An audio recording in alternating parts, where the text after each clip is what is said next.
Seja bem-vindo às confissões mais perturbadoras do Reddit. A base de um relacionamento sempre foi a confiança. Se você não confiar na pessoa que está ao seu lado, nada funciona. A usuária do Reddit explica a história dela sobre o presente que deu ao pai. O presente que quebrou toda a família. Isso vai ser bem longo. Desculpa por isso. Meus pais foram namoradinhos de ensino médio. Começaram a namorar quando os dois tinham 16 anos. Namoraram por 4 anos. E então, minha mãe engravidou da minha irmã mais velha. Aí, meu pai fez a coisa certa. Largou a faculdade. Ele estava a caminho da faculdade de medicina. Era o sonho dele se tornar médico. Casou com a minha mãe e começou a trabalhar em um cargo de escritório na empresa do meu avô. Meus pais depois tiveram mais 3 filhos, as minhas outras irmãs e eu. Minha infância foi bem normal. Papai trabalhava, mamãe ficava em casa cuidando de mim e das minhas irmãs. Papai sempre foi muito presente nas nossas vidas. Eu e minhas irmãs éramos todas filhinhas do papai, muito grudadas nele. Eu era particularmente próxima dele. A gente tinha um vínculo muito profundo. Quando eu tinha 13 anos, fui diagnosticada com leucemia e ele nunca saiu do meu lado. Segurou minha mão durante as sessões de quimioterapia, o tempo todo. Me consolou quando tive meu primeiro coração partido e me garantiu que tudo ficaria bem. Me ensinou a dirigir. Me levou até o altar há 3 anos, quando eu casei com o meu marido. E me disse que aquele foi um dos dias mais felizes da vida dele. Eu sempre fui a favorita dele também. Meus pais eram felizes. Eu nunca os vi brigando, nem nada do tipo. Meu pai levava minha mãe em encontros pelo menos 2 vezes por semana. Ele mimava ela demais, e eles pareciam muito apaixonados. Meus pais eram o casal perfeito. Todo mundo os via como algo impecável, um exemplo de amor verdadeiro. Minha mãe foi a única do meu pai, e meu pai foi o único da minha mãe. Era algo que ele tinha muito orgulho, era muito especial para ele.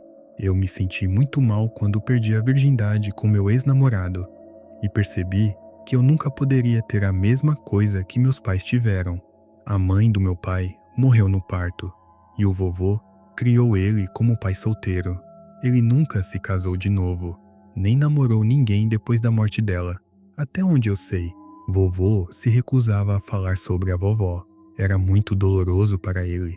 Ele nunca conheceu ninguém do lado da família da vovó, e o vovô não falava muito sobre ela.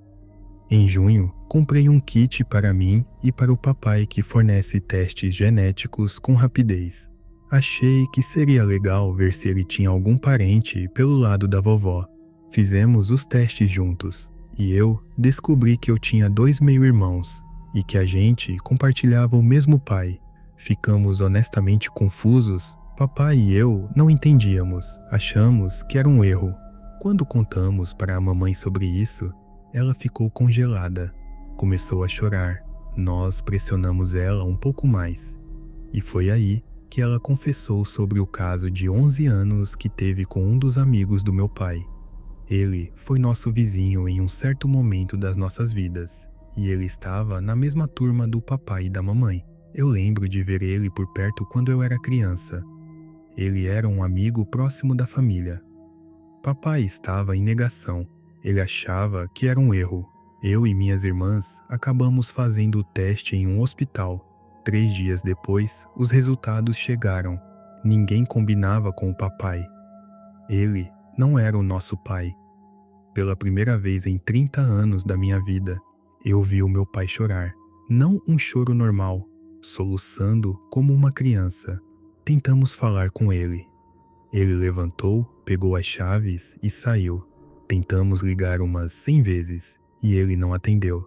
Minha mãe estava tendo um ataque de pânico. Então, minha irmã mais velha a levou para o hospital. Ficamos 3 dias inteiros sem notícias do papai. Procuramos por ele em todo lugar. Eventualmente, meu avô o encontrou na cabana de pescaria da família. Ele tinha tirado a própria vida. Não deixou nenhum bilhete, nem nada do tipo. Em 9 dias, eu descobri que a minha mãe teve um caso de 11 anos, que o meu pai não era o meu pai biológico e que ele tinha tirado a própria vida. Isso me quebrou. O funeral dele foi outra bagunça. O lado do meu pai da família brigou com o lado da minha mãe. Meu avô e meus tios acabaram expulsando a minha mãe do funeral. Foi um desastre. Foi também a primeira vez que eu vi o meu avô chorando. Foi algo que eu queria não ter visto. Ele entrou em uma depressão bem profunda depois disso. Ele mal fala mais. Depois do funeral, nem eu, nem minhas irmãs conseguíamos mais olhar para a mamãe. Simplesmente não conseguíamos. Eu também não consigo olhar minhas irmãs nos olhos. E me culpo todo dia por ter sugerido aquele maldito teste idiota. O Dia de Ação de Graças desse ano foi a primeira vez em 33 anos malditos que a gente não comemorou como família. Não consigo mais olhar para a minha mãe. Ela passa os dias encarando uma parede. O lado dela da família está pressionando eu e minhas irmãs para retomar o contato, mas eu simplesmente não consigo. Minhas irmãs também não estão falando com ela desde o funeral. Descobri que estou grávida na semana passada. Meu marido e eu estávamos tentando pelos últimos 2 anos, e eu nem estou feliz. Me sinto sem esperança. Me sinto quebrada. Às vezes, eu começo a pensar no papai, e o meu coração parece que vai explodir. Eu sinto muita falta dele. Alguém já esteve em uma situação parecida? Como eu sobrevivo a essa culpa maldita? Como diabos eu sigo em frente disso tudo? Como eu disse, a confiança é a base do relacionamento. Mas acredito que a mãe esqueceu dessa parte. Espero de coração que eles consigam superar isso. Mas tenho certeza que vai levar muito tempo. Essa usuária do Reddit estava passando por um momento muito delicado com seu ex-marido, até que ela conheceu outro homem, mas o homem fez ela criar este título no post dela. Aquela vez em que eu, sem querer, namorei um sociopata. E o texto começa assim. Levou muitos anos para eu contar essa história, tanto por medo quanto por vergonha. Eu compartilho isso hoje mais do que só como terapia para mim mesma, mas como um aviso para todo mundo. Tenha cuidado com quem você conhece nas redes sociais. Em 2018, meu ex-marido e eu estávamos no final de um casamento muito conturbado. Ele e eu tínhamos sido poliamorosos por uns 3 anos antes de eu conhecer esse cara. O nome dele era Jazz. Eu conheci o Jazz no aplicativo de relacionamento. Eu tinha 28 anos e ele tinha 42. A gente se deu muito bem muito rápido. Depois de algumas semanas conversando, eu concordei em encontrar com ele em um restaurante perto da minha casa. A gente sentou e conversou por algumas horas antes de eu convidar ele para vir conhecer o meu marido. As coisas foram muito bem, e eles pareceram se dar bem. Então, o Jazz e eu começamos a namorar. Esse cara completamente me deixou de pernas bambas. O Jazz era doce e atencioso. Ele escutava com entusiasmo cada pequena coisa que passava na minha cabeça. Me acolhia e me validava, várias e várias vezes. Ele absolutamente me venerava pela minha força e pela minha sabedoria. Ele praticamente me idolatrava por tudo que eu era e por tudo que eu estava me tornando. Ele me enchia de presentes, flores e boas ações aleatórias, só para me fazer sentir segura, desejada e cuidada. Eu nunca tinha estado em um relacionamento que fosse bem assim. Era maravilhoso. Era como se a gente tivesse se procurado por anos. Depois das primeiras semanas, ele teve uma crise por causa da minha natureza poliamorosa. Ele puxou o plug, como ele disse, porque disse que já estava se apaixonando por mim e não conseguia lidar com me dividir. Eu me mantive firme e aceitei esse limite e o fato de que eu teria que deixar ele ir. Eu saí de lá naquela noite triste, mas confiante que eu tinha feito a coisa certa para nós dois. A gente continuou namorando e foi tão maravilhoso quanto. Longas noites que a gente passava acordados, conversando, compartilhando, rindo, fazendo amor e planejando. A gente ia a lugares e fazia coisas que eu sempre tinha vontade de fazer. E, nos momentos mais profundos e mais íntimos, quando a gente só ficava sentado em silêncio, ele apertava a minha mão contra o rosto dele, em solidariedade, e perguntava: "Onde você esteve esse tempo todo?" Nosso tempo juntos era sem esforço. A gente se encaixava como peças de quebra-cabeça. Mas, por volta de agosto de 2018, meu casamento tinha acabado, sem culpa nenhuma do Jazz. E em outubro, o meu marido tinha se mudado.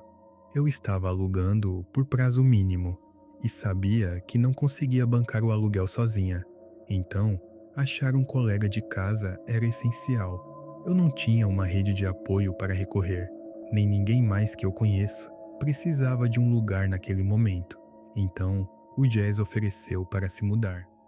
Mesmo assim, eu estava hesitante. A gente só estava junto havia cerca de 4 meses, e eu sabia que tudo sempre muda quando você se muda com um parceiro. Apesar da minha hesitação, eu concordei.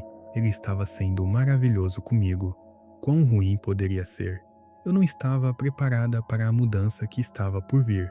Foi literalmente noite e dia. O Jazz, de repente, virou uma pessoa diferente. Ele era extremamente controlador, ciumento e preguiçoso. Nada parecido com a pessoa que eu achei que tinha conhecido. E a forma como ele me tratava foi progressivamente ficando pior e pior. Sair com amigas virou um fardo, quando não era impossível, porque ele explodia meu telefone me culpando por deixar ele sozinho ou por não envolver ele de alguma forma. E, mesmo assim, quando eu tentava envolver, isso também era tratado como um fardo e uma inconveniência. E ele bufava e resmungava até com a ideia de deixar espaço para qualquer outra pessoa além da gente. Em dezembro de 2018, a gente foi na festa de Natal do meu trabalho. Eu dei para ele a opção de ir ou não. Para mim, tanto fazia. Principalmente porque eu já tinha aprendido que ele não se dava bem se sentisse pressionado a entrar em situações sociais. Eu abri o convite para ele porque ele tinha me expressado várias e várias vezes que era importante para ele estar envolvido na minha vida social. Pelo mês inteiro em que ele soube da festa, ele insistiu que não ia. Eu tratei isso como uma coisa de introvertido dele e não forcei. Deixei ele saber que eu ia fazer ele se sentir bem-vindo se ele decidisse ir, mas que ele não devia se sentir obrigado. Eu me surpreendi quando ele mudou de ideia de última hora e insistiu em ir, e me surpreendi ainda mais quando a gente foi, e ele ativamente agiu como se não quisesse estar ali. Todo mundo lá era incrivelmente acolhedor e incluía ele nas festividades e nas conversas. No entanto, ele praticamente ficou rosnando a noite inteira sobre tudo, sussurrando insultos e criticando cada pequena parte da festa em voz baixa, como se estar ali fosse absolutamente horrível de suportar. Ninguém realmente pareceu perceber os insultos e as reclamações sussurradas. Em um certo momento, depois de algumas taças de vinho, minha gerente direta se aproximou do Jazz e começou a elogiar ele. Ela e eu éramos muito próximas, então ela conhecia intimamente o que eu tinha passado com o meu ex-marido. "Eu estou tão feliz de ela ter você", ela disse entre goles de vinho. "Você foi absolutamente transformador para ela. É tão bom ver ela finalmente feliz e valorizada." Sem perder a oportunidade, o Jazz fez uma careta para o comentário e rapidamente rebateu: "Você não me conhece porra nenhuma." Eu honestamente não acreditei nos meus ouvidos. Foi um daqueles momentos em que o tempo para e você simplesmente sabe que não pode ter ouvido aquilo direito. Eu fiquei ruminando aquilo por 1 minuto, antes de outra interação leve com o Jazz fazer ele de repente rosnar para mim através dos dentes cerrados. "Para com isso." Isso me tirou do sério e eu perdi a cabeça. Puxei ele para fora e perguntei qual era o problema dele. Chamei a atenção sobre o comportamento dele e disse que se ele ia agir daquele jeito, então ele podia simplesmente ir embora, que se ele não queria estar ali, ele deveria ter ficado em casa. Ele acabou dando um pedido de desculpas meia boca, e a gente voltou lá para dentro e terminou a festa. Eu lembro do caminho de volta para casa naquela noite, olhando para a janela escura, para nada em particular, num silêncio preocupado. Talvez eu tenha estragado tudo. Foi o meu único pensamento durante o caminho inteiro. Tudo isso começou devagar, é claro, como me dispensar com a mão ou invalidar as minhas experiências e as minhas ideias por causa da minha idade, dizendo que eu estava dramatizando as minhas experiências porque eu era jovem, etc. O homem que há 6 meses antes tinha validado a mim, o meu trauma e as minhas experiências até o infinito, agora, toda vez que eu começava uma história ou tentava compartilhar qualquer coisa, até tentando planejar as refeições da semana, ele abertamente mostrava irritação, como se eu estivesse violando o tempo e a atenção dele. Antes que eu percebesse, ele estava rosnando comigo por cada coisinha. Se eu perguntasse como tinha sido o dia dele ou falasse sobre o meu, ele cortava agressivamente. Por que você sempre me pergunta isso? Eu não quero falar de trabalho em casa. Eu realmente não me importo com o teu trabalho. É trabalho. Antes que eu percebesse, eu nem conseguia levar um prato de café da manhã para ele sem levar um esporro. Era como se ele estivesse me testando. Quando o Jazz e eu começamos a namorar, ele se recusou categoricamente a falar sobre a maioria das ex dele. Ele se recusava a nomeá-las ou a discutir qualquer um dos problemas ou lições aprendidas. Elas não importavam, ele afirmava. Elas não estavam na vida dele por algum motivo. Era o mesmo raciocínio que ele também usava em relação aos meus ex mais recentes. Falar sobre eles, incluindo o meu agora ex-marido, virou basicamente proibido. Toda vez que eu trazia um dos nossos ex à tona, ele ficava incrivelmente agitado, humilhante e, no geral, muito agressivo. Eu tratei isso como uma questão de diferença de idade, já que eu tenho tendência a remoer as coisas, e também como insegurança e ameaça à vida que ele estava tentando construir. No entanto, depois de ele se mudar e esse assunto ser tocado várias vezes, ele começou a falar sobre as ex dele e sobre a aparência delas, me dizendo em mais de uma ocasião que nunca teria namorado comigo na época dele e que eu tinha sorte de ele ter baixado o padrão.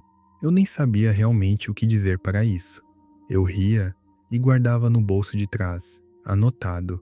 E aí, ele começou a comentar sobre a minha aparência e a me acusar de tê-lo enganado com fotos falsas. Eu tinha parado de cuidar de mim por causa do isolamento e também tinha ganhado peso. Então, a maioria das minhas roupas, que já tinham me servido bem, não me servia mais. E, como o Jazz também tinha sido desonesto comigo sobre a situação financeira dele, ele estava sempre precisando de dinheiro extra aqui e ali, o que me deixava quebrada quase o tempo todo. Uma tragédia horrível aconteceu no verão seguinte, enquanto o Jazz e eu estávamos juntos.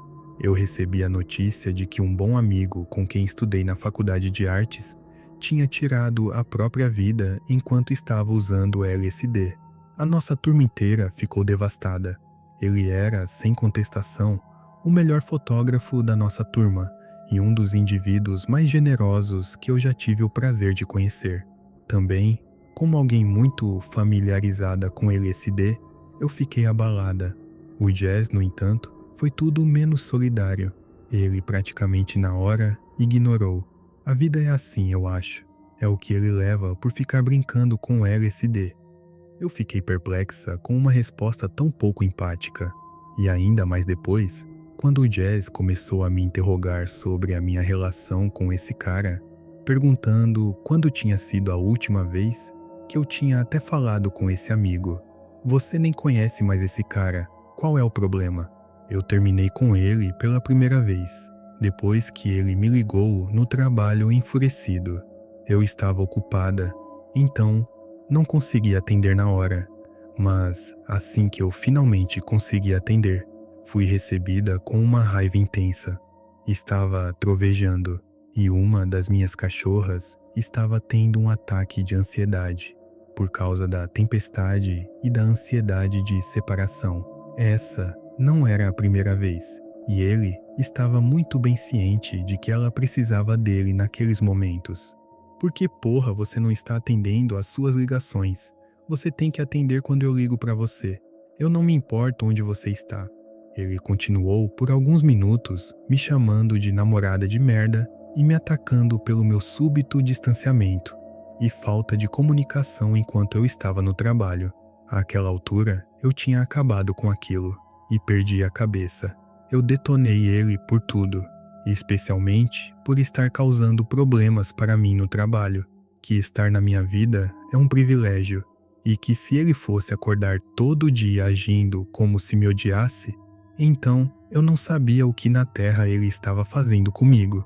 Eu falei que esperava que ele pegasse as coisas dele e fosse embora. Ele sempre tinha ameaçado voltar para os antigos colegas de casa, onde ainda tinha lugar.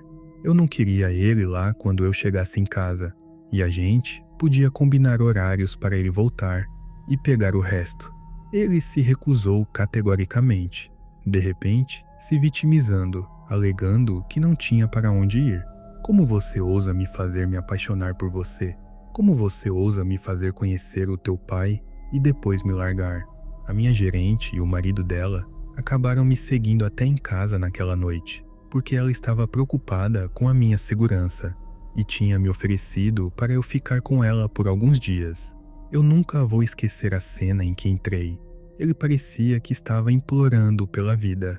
Minha chefe parou do meu lado, olhando enquanto esse homem de 42 anos rastejava de joelhos na minha frente, implorando por misericórdia e por comunicação. Num certo momento, ele envolveu os braços em volta das minhas pernas, chorando neles.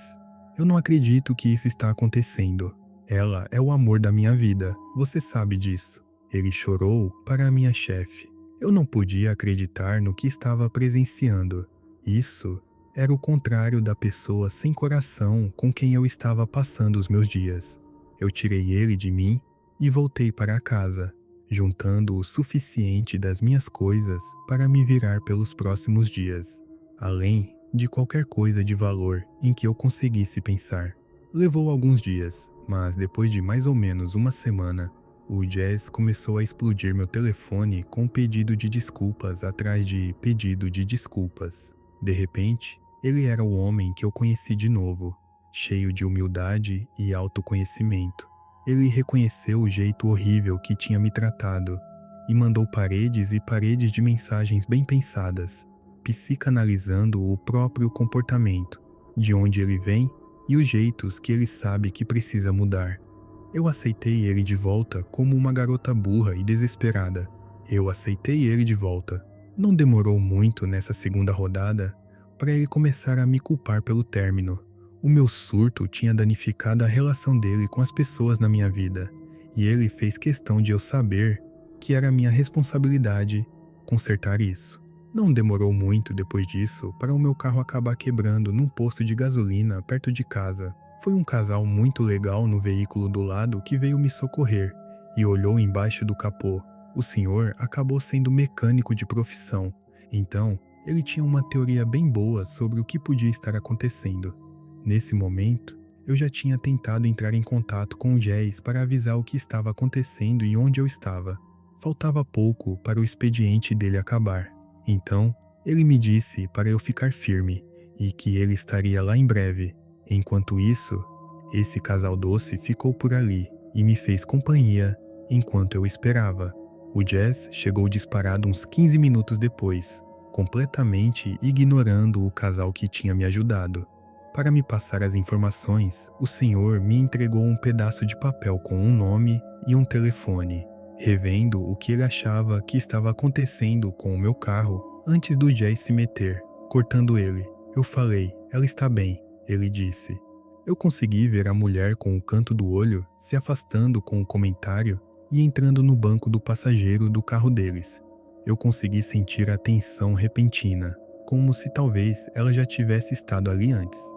O senhor não se moveu e desviou a atenção para mim, enquanto o Jazz entrava na loja. Eu consegui ver que ele estava claramente preocupado. Você está bem? Ele perguntou num quase sussurro. Você não precisa responder isso, mas se você precisar de alguma coisa. Ele olhou para o número na minha mão e apontou com a cabeça. Com isso, ele entrou no banco do motorista do carro dele e foi embora. Eu pensei naquele casal incontáveis vezes desde aquela noite. Tudo voltou a ser como era antes, como se o término inicial nunca tivesse acontecido. Os mesmos ovos de casca fina, o mesmo padrão. Se algo estava pior, porque eu tinha danificado permanentemente o nosso relacionamento. Se eu não tivesse sido tão dramática, se eu não tivesse fugido de tudo, então talvez ele não tivesse que trabalhar tão duro para ter respeito na minha vida. Uma noite, a gente entrou numa discussão. Eu nem lembro sobre o que era, mas eu tinha que acordar cedo para o trabalho no dia seguinte. Então, eu pausei a discussão para conseguir dormir. Quando eu fui me deitar, ouvi a televisão ligar. Eu tenho uma soundbar, então o volume consegue ficar bem alto. O Jazz começou a aumentar o volume, e mais, muito além de qualquer volume em que eu jamais tinha colocado aquelas caixas, nem mesmo em festas. As paredes estavam quase balançando com o som da TV em volume astronômico. O Jazz então começou a rir histericamente. Era um riso maníaco, cheio de raiva, como se alguma coisa pudesse ser engraçada na TV, mas ele também pudesse pular pela janela naquele instante. Eu lembro de deitar na cama absolutamente horrorizada com o que estava acontecendo. Eu sabia que as coisas tinham ficado ruins, mas agora eu estava com medo. Eu levantei da cama e pedi para ele abaixar o volume. Que se dane, ele respondeu, zombando. Eu vou assistir TV se eu quiser. E aumentou ainda mais. Eu me senti como se estivesse num filme de horror. Comecei a chorar naquele momento, implorando. Por favor, só deixa eu dormir. Ele começou a me imitar e a me xingar por chorar. Nossa, coitadinha do bebê está chorando de novo. Essa é a tua cartada, né? Chorar. Isso fez a briga começar de novo. E ele começou a gritar comigo. Me seguiu até o meu quarto, onde de repente ele deu um soco numa porta, a não mais que 5 centímetros da minha cabeça. Os olhos dele estavam pretos, e ele me olhou no olho, mandando a mensagem clara, sem empatia e hostil, de que aquilo era um aviso. Na próxima vez, ele não erraria. Meu sistema inteiro desligou naquele momento, e eu afundei no chão em ataque de pânico. O meu ex-marido tinha problemas com violência. O Jazz sabia disso. Todos os aluguéis anteriores àquele tinham buracos em paredes e portas espalhados pela unidade por causa da incapacidade do meu ex-marido de lidar com as próprias emoções. Mas ele nunca bateu em mim, nem chegou perto disso. Eu me encolhi no chão, me sentindo impotente, encurralada e com medo, enquanto os meus pensamentos continuavam correndo. Ele continuou se vangloriar e zombando do meu estado de pânico. A maior parte da nossa discussão daquela noite é um borrão, mas terminou quando ele ameaçou colocar a minha identidade na Deep Web. Nesse momento, tudo o que sobrou em mim era lutar. Eu apaguei e fiquei descontrolada, gritando para ele sair. Eu me sentia raivosa e perigosa enquanto berrava para ele sair da minha casa. Acabou, e eu ia terminar naquele segundo. Eu contatei a minha senhoria e expliquei o que tinha acontecido. O Jazz também acabaria contatando ela, torcendo a própria narrativa de que eu estava me mudando, e tentou transferir o aluguel para o nome dele. Por sorte, como eu estava vários passos à frente dele, minha senhoria não caiu e me contatou imediatamente. Ela pessoalmente veio e trocou minhas fechaduras.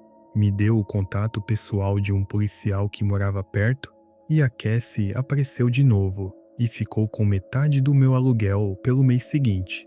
Eu sou eternamente grata a ela por esses simples atos de bondade, que estão muito acima e além de qualquer coisa que eu esperaria de uma senhoria. Levou semanas para ele parar de mandar mensagem. O único motivo de eu não bloquear era o medo de ele aparecer na minha casa. Embora eu tivesse contatos para proteção, eu sabia que preferia receber um vídeo diário de desculpas do que ter que lidar com ele na minha porta. Então, eles persistiram por um tempo. O mesmo teatro de antes. As promessas, agarrando-se a qualquer coisa, tentando achar o ponto fraco em que eu iria deixar ele voltar. Mas eu ignorei. Persistiu por semanas antes de ele finalmente desistir. Ele se retirou graciosamente, afirmando com ousadia que sempre iria me amar. Eu deixei ele visto na mensagem. A ilusão foi destruída. Levou vários anos para eu juntar os pedaços. Se o meu divórcio não tivesse sido o suficiente, isso definitivamente me fez perder a confiança em mim mesma. Eu ainda não entendo qual era o jogo final. Em uma das nossas últimas conversas, eu perguntei desesperada: o que aconteceu com o cara por quem eu me apaixonei? O Jazz me olhou no olho, deu um sorriso de canto e disse: aquele cara não existe.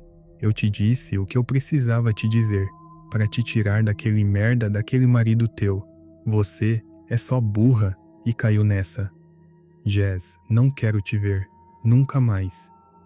E o texto termina aqui. Acredito que muitas pessoas sabem disfarçar muito bem quem realmente elas são. Aliás, existe aquele velho ditado: você só conhece a pessoa quando comer no mesmo prato. Este foi um exemplo.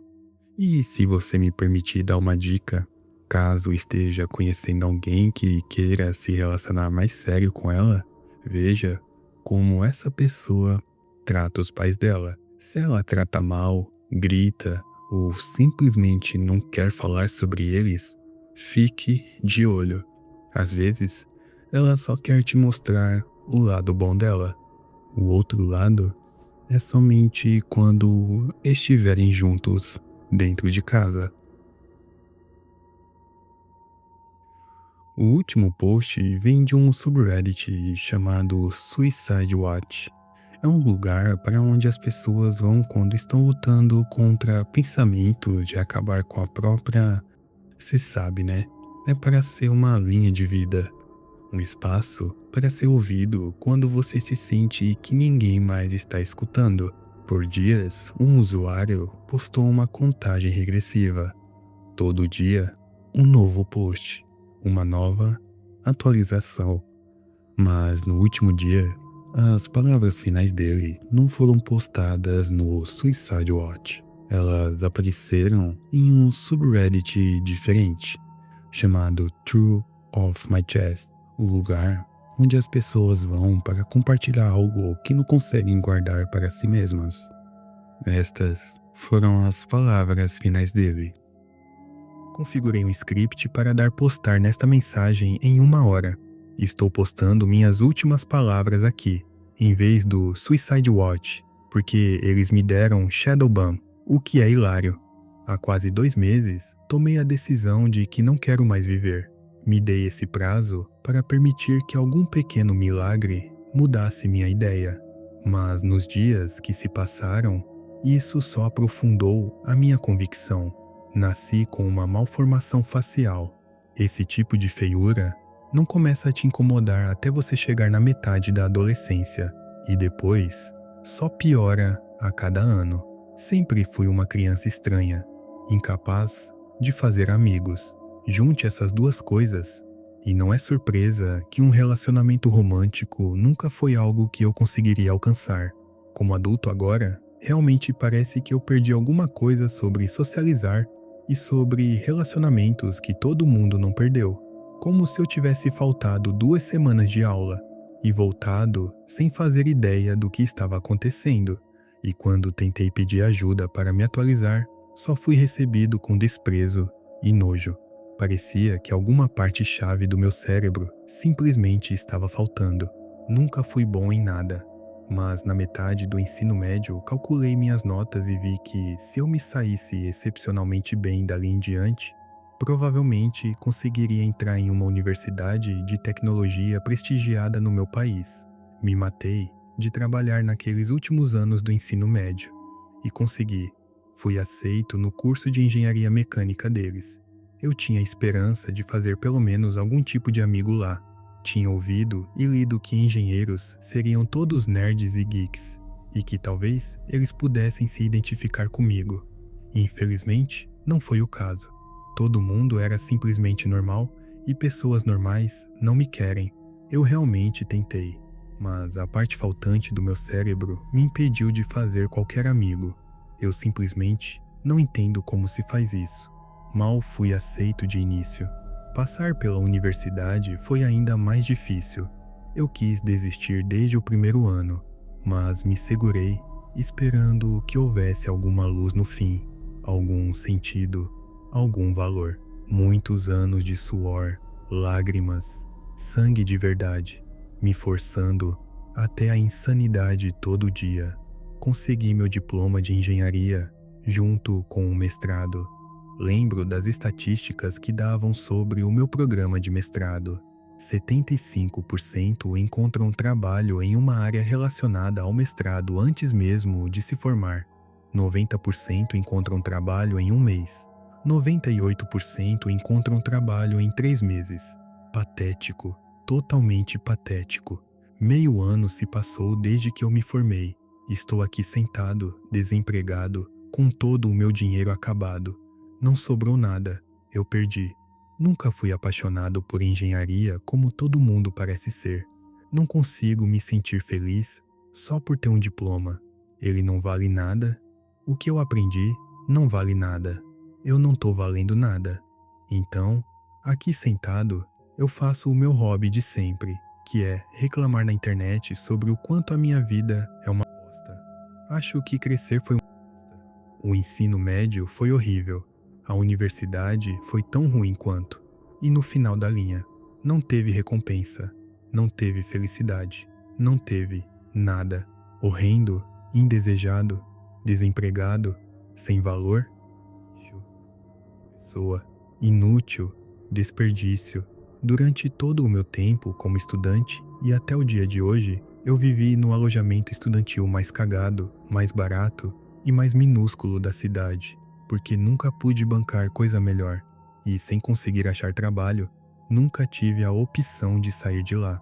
Eu odiava absolutamente esse lugar. Não me sinto confortável na minha própria casa. Sair do meu quarto para fazer qualquer coisa que envolvesse utilidades compartilhadas, como cozinhar ou usar o banheiro, me dava ansiedade. Imagina isso, ter medo de sair para mijar na sua própria casa. Meus colegas de alojamento eram todos gente de outros países, de outras culturas. Eu queria ser tolerante, mas eles simplesmente não combinavam comigo. Berros altos, higiene péssima, amigos vindo o tempo inteiro. Barulho, barulho, barulho.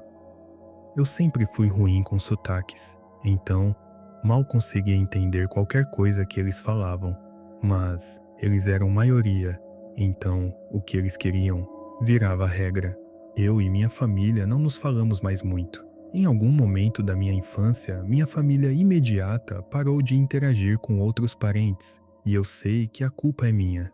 Meus tios, minhas tias, primos, avós, nunca consegui enxergá-los como qualquer coisa além de estranhos. Quando criança, eu ficava triste e infeliz perto deles. Como adolescente, eu ficava quieto e no meu canto. A última vez que eu vi qualquer um deles foi quando minha irmã se formou no ensino médio. Quando eu me formei, não teve celebração nenhuma. Quando minha irmã se formou, dezenas de pessoas que eu não fazia ideia de quem eram apareceram e fizeram uma celebração enorme. Supostamente, esses eram todos nossos parentes. Foi só aí que realmente me dei conta de qual era a minha posição na família. Eu era o erro mal formado que eles queriam escondido. Logo, isso virou ódio pela minha irmã, porque ela foi abençoada com tanta beleza enquanto eu tinha que sofrer com essa aparência desfigurada. Ao longo da universidade, falei cada vez menos com a minha família, e eles quase completamente pararam de me procurar. Já faz mais de um ano que eu não falo com nenhum deles. Conquistar meu diploma nunca foi celebrado, nem pela família, nem por amigos. Eu não sei bem como terminar isso. Acho que só queria colocar por escrito tudo em que consegui pensar. Fui, em algum momento, feliz? Enfim, acho que é isso. Isso ainda parece mais climático do que quando eu recebi meu diploma. Meus colegas de alojamento vão encontrar meu corpo em breve. Meu nome era David. Hoje eu completei 25 anos.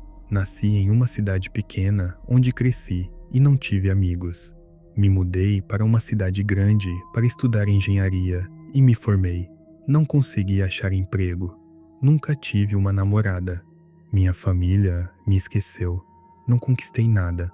Não vou ser lembrado. Esta era a minha história. Ela agora terminou. Essa foi a última postagem desse usuário no Reddit. Não sabemos mais informações sobre ele. Infelizmente, existem muitas pessoas que lutam todo dia com esse tipo de pensamento. E se por acaso estiver passando por um momento muito delicado, procure ajuda. Você nunca vai estar sozinho. Nunca. A sua vida é a coisa mais preciosa deste mundo.